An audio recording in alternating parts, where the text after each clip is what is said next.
Vamos então resolver a última parte, a quarta parte do conjunto de exercícios, sequências e escalas. Vou aplicar mais. Vamos ao exercício 15.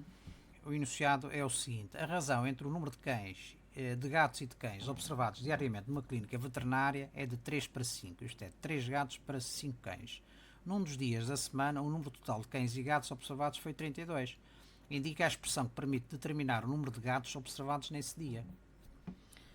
Ora bem, temos aqui várias hipóteses. Vamos ver qual das proporções, que são a igualdade entre duas razões, corresponde àquilo que nós pretendemos calcular. Ora bem, o que é que nós temos, o que é que o problema nos dá? O problema dá-nos uma razão entre o número de gatos e de cães observados. Isto é, em cada 8 animais, 5 são cães e 3 são gatos. Há uma relação de 3 para 5. No caso do dia em que foram observados um conjunto de animais, neste caso 32, nós vamos ter que construir uma proporção, não é? Construir uma proporção entre duas razões, mas as razões têm que estar com unidades coerentes. Portanto, a razão de referência que nós temos é o número de gatos sobre o número de cães, isto é, 3 quintos. E dão-nos naquele dia 32 animais. Portanto, nós vamos ter que fazer uma proporção entre duas razões. Simplesmente, enquanto a razão do lado direito vamos ter para um dia específico 32 animais observados e queremos saber quais são o número de gatos, não é? Aqui nós temos uma relação entre o número de gatos e o número de cães. Portanto, o denominador, enquanto o numerador refere-se à mesma grandeza, isto é, número de gatos, o denominador já se refere a grandezas diferentes. Esta aqui refere-se ao número de cães e esta aqui refere-se ao número de gatos e de cães, o número totais de animais.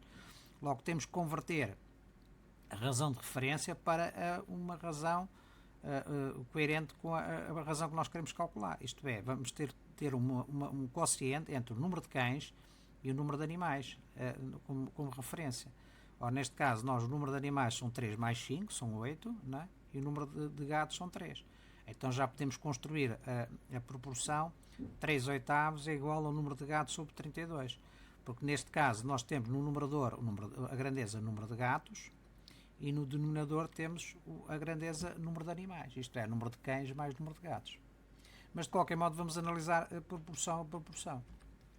A linha A nós damos a proporção 3 quintos sobre x sobre 32. Nesta primeira razão nós temos uma relação entre o número de gatos e o número de cães, não é? Que é diferente da segunda relação.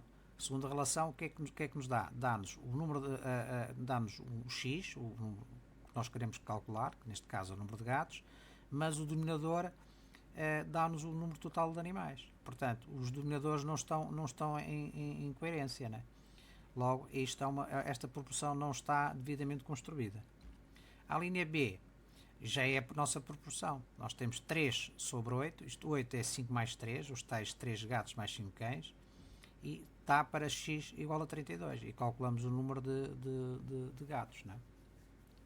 Portanto, esta proporção é a resposta ao problema, não é? A linha C também não é resposta ao problema, mas vamos analisá-la. Nós temos uma proporção entre uma razão que é 3 para 5, esta é uma razão entre gatos e cães, e no lado direito temos uma razão entre x e o número de cães e gatos. Portanto, também não está em coerência, né? Portanto, o numerador o denominador não está em coerência. Portanto, a razão do lado esquerdo tem a grandeza número de cães no denominador e a razão do lado direito tem a grandeza número de cães mais número de gatos no lado direito. Portanto, esta proporção não está devidamente construída. Finalmente, a linha D também não está em conformidade. Porquê? Porque nós temos uma razão entre o número de cães, não é de gatos, é de cães, sobre o número de gatos mais cães, o total de animais. Os denominadores estão em coerência, isto é, o número de cães mais o número de gatos, mas os numeradores não estão. Enquanto a razão do lado esquerdo traduz a grandeza número de cães, a do lado direito vai traduzir, porque nós precisamos saber o número de gatos. Portanto, não está em coerência. Portanto, embora a proporção esteja devidamente construída em termos de denominador, em termos de numerador não está. fornece-nos o número total de cães observados no dia e nós queremos o número total de gatos, não é?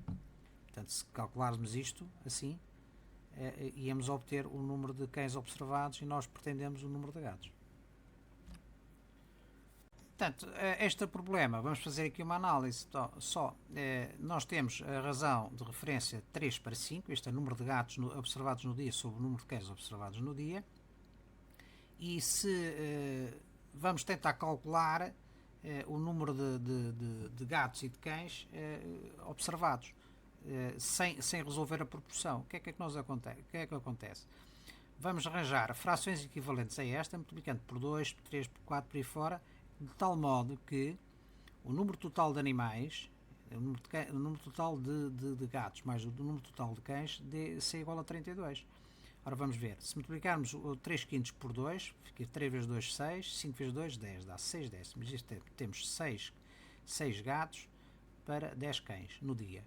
Se multiplicarmos por 3, fica 9 quinzeavos, isto é, fica 9 gatos para 15 cães. Portanto, neste caso, no total de 24, não é? Se multiplicarmos por 4, vamos ter uma razão entre 12 gatos e 20 cães. Isto é um total de 32 animais, que é o nosso caso. Portanto, não há dúvida que a resposta são 12 gatos. Aliás, se nós resolvêssemos a proporção da linha B, que nós mostramos antes, nós iríamos obter o resultado de 12 gatos. Portanto, na clínica e nesse dia foram observados um total de 32 animais, cá está 12 mais 20, em que 12 deles eram gatos e os restantes 20 eram cães. Em termos de diagrama de conjuntos, diagrama de Venn, podemos representar o universo dos 32 animais, nós vamos ter uma proporção de 12 gatos para 20 cães. Cá está uma razão, a razão 3 para 5, e se simplificarmos a razão 12 para 20, vamos obter a razão 3 para 5, né? 3 quintos. Portanto, é uma fração equivalente.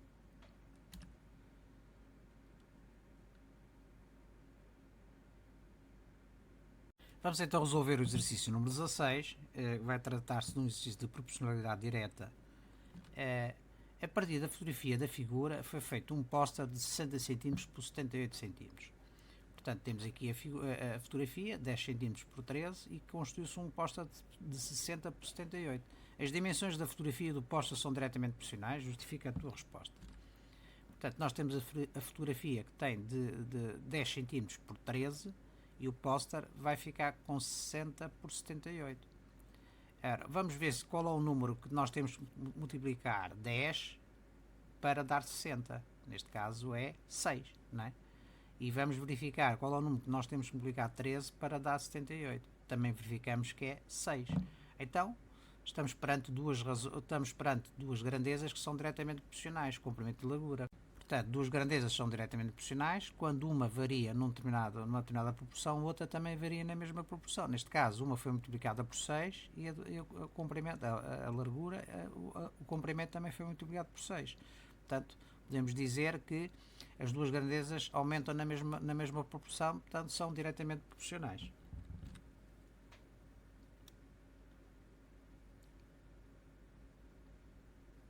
Vamos então resolver o exercício número 17.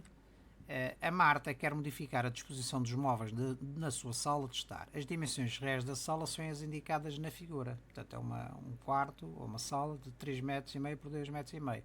Faz um desenho à escala de 1 sobre 125 da sala da Marta. Ora bem, para já vamos ver qual é a noção de escala. Portanto, o que é que significa uma escala 1 para 125? Significa o seguinte, que uma unidade de comprimento no papel, que é a medida mais pequena, vai corresponder, esta medida grande, a 125 unidades de comprimento na realidade. Portanto, o papel é mais pequeno, a realidade é maior. Portanto, uma unidade de comprimento no papel vai corresponder a 125 unidades de comprimento na realidade. E qual é essa unidade de comprimento? Depende daquela que nós estejamos a considerar. Nós sabemos que a escala é uma razão adimensional, portanto não tem dimensões. Se nós considerarmos 1 milímetro no papel, então vamos dizer que 1 milímetro no papel corresponde a 125 milímetros na realidade. Se considerarmos 1 centímetro no papel, vamos dizer então que 1 centímetro no papel vai corresponder a 125 centímetros na realidade, e por aí fora, não é? Portanto, é a razão deste tipo. Portanto, no fundo, a escala é uma razão de de numerador igual a unidade, né? E é dimensional, neste caso, né? Vai depender depois da dimensão que nós vamos utilizar no nosso problema. Portanto, ao igualarmos a razão, né? E fazendo a proporção, se nós pretendemos saber qual é a medida, se temos uma medida no papel, podemos calcular a medida na realidade. Se nós temos a medida na realidade, podemos calcular a medida no papel, né? No nosso caso concreto, nós temos a realidade, que são um comprimento de 3,5 m por uma largura de 2,5 m, não é? E pretendemos saber qual é, no papel, e tendo em conta a escala, 1 para 125, quais são as dimensões. Ora bem, vamos tentar, vamos fazer então a conversão partindo da medida de 3,5 m. Vamos converter 3,5 m a milímetros. Porquê? Porque convém-nos ter uma medida no papel de milímetros e não de metros, não é? E portanto 3,5 metros são 3.500 milímetros. Portanto, 1 está para 125, assim como o comprimento no papel vai estar para 3.500 milímetros na realidade. Produtos dos extremos é igual a produtos dos meios, neste caso 125, comprimento no papel é igual a 1 vezes 3.500. O 125 está a multiplicar, passa para o segundo membro a dividir, obtemos 28 milímetros. Isto é, o comprimento na realidade de 3,5 metros é representado no papel por um comprimento de 28 milímetros. Do mesmo modo, relativamente à largura, nós fazemos a razão entre a escala, a dimensional, e, neste caso, a largura no papel e a largura na realidade. A largura na realidade são 2,5 metros, ou seja, 2.500 milímetros. Temos o produto dos meios, é 125 LP, é igual a produtos extremos, 1 vezes 2.500. O 125 está a multiplicar, passa para o ponto mesmo a dividir, obtemos 20 milímetros. Portanto, a medida da largura do papel, que são 2,5 metros, na realidade, vai corresponder no papel a 20 milímetros. Portanto, nós vamos ter, no fundo, um retângulo de 28 milímetros por 20 milímetros.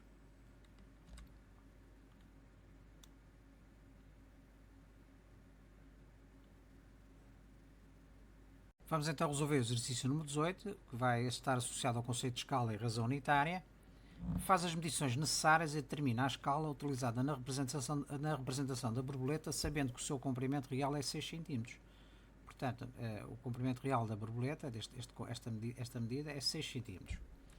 Portanto, e pedem-nos para calcular a escala. Se nós formos medir com a régua, no desenho, né, aqui no desenho, verificamos que esta medida corresponde a 1,5 cm no papel. Se na realidade temos 6 cm e no papel temos 1,5, então podemos determinar a escala. Não esquecer que a escala é uma razão, é uma razão do numerador igual à unidade. E neste caso o numerador deve ser menor que o denominador. Isto porquê? Porque o numerador vai traduzir a medida no papel e o denominador vai traduzir a medida na realidade. Portanto, um número maior. Então vamos dividir 1,5 cm, estão nas mesmas unidades de medida de comprimento, 1,5 sobre 6. Corta o centímetro com o centímetro, dividindo 1,5 por 6, obtemos a fração 1,5 sobre 6. Agora temos que transformar esta fração de tal modo que o numerador fique igual à unidade, não é? Porque a escala é exatamente uma razão de numerador igual à unidade. Então temos 1,5 dividido por 6, ou seja, podemos dividir 1,5 por 1,5, e então para que a fração se mantenha equivalente também temos que dividir o denominador por 1,5. Então fica 1,5 dividido por 1,5 dá 1, e 6 dividido por 1,5 dá 4. Então temos uma escala de 1 para 4. O que é que significa esta escala? Significa que uma unidade de comprimento no papel vai corresponder a 4 unidades de comprimento na realidade. E foi o que nós vimos. 1,5 cm no papel vai corresponder a 4 vezes mais na realidade. 4 vezes mais 1,5 dá 6 cm. Vamos então ver como é que se passa da medida do papel para a realidade. Neste caso, nós temos uma razão 1 sobre 4 é igual a 1,5 cm no papel. Qual será a medida na realidade? Recorrendo à propriedade fundamental das proporções, o produto dos extremos é igual ao produto dos meios. Neste caso vamos ter 1 vezes mr é igual a 4 vezes 1,5, ou seja, isto dá 6 cm. Isto é, 1,5 cm no papel temos 1,5 cm, vai corresponder na realidade a 6 cm. Inversamente, se nós tivermos a medida na realidade 6 cm, queremos saber qual é a medida no papel, é substituir a medida da realidade por 6 cm e vamos calcular a medida no papel. E então fica 4 vezes medida no papel é igual a 1 vezes 6, ou seja, a medida do papel é igual a 1,5 cm. Enquanto na relação anterior, quando nós tínhamos a medida no papel e queríamos saber a medida na realidade, nós sabemos que para passar do papel para a realidade temos que multiplicar por 4, é 4 vezes mais, né? Aqui, para passar de 4 para 1 é dividir por 4, ou seja, 1/4. Portanto, se nós tivermos uma medida na realidade de 6, se multiplicarmos por 1/4 ou dividimos por 4, vamos obter a medida no papel.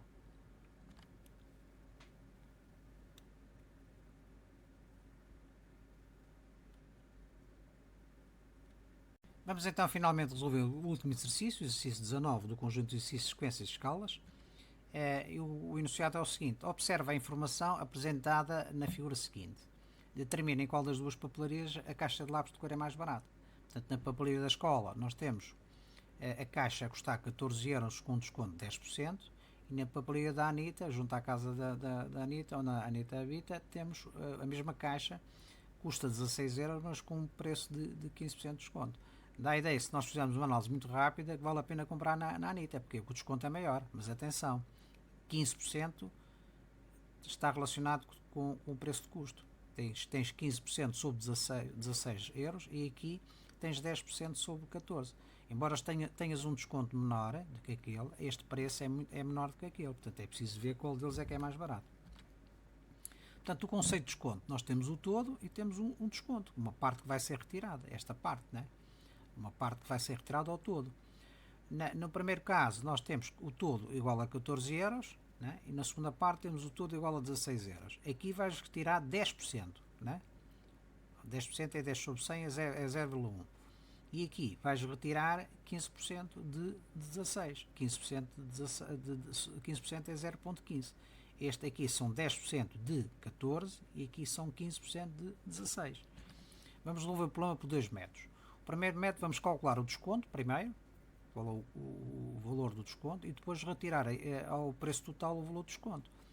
No primeiro caso temos 10% de 14 euros, ou seja, 0,1, que é os 10%, vezes 14 dá 1,40€ de desconto. Não é? Quanto é que vamos pagar? Vamos ao todo e vamos deduzir esse desconto. O todo custa 14 euros e vamos deduzir o desconto, que é 1,40€.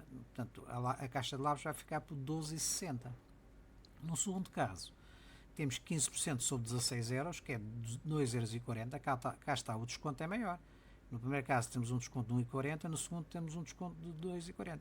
Simplesmente, quando vamos retirar ao todo, porque o todo é muito maior, 16 menos 2,40 dá um número maior. 13,60 é maior que 12,60. Portanto, na papelaria escolar, a caixa de lápis de cor é mais barata, né? Portanto, esta é onde se deve adquirir.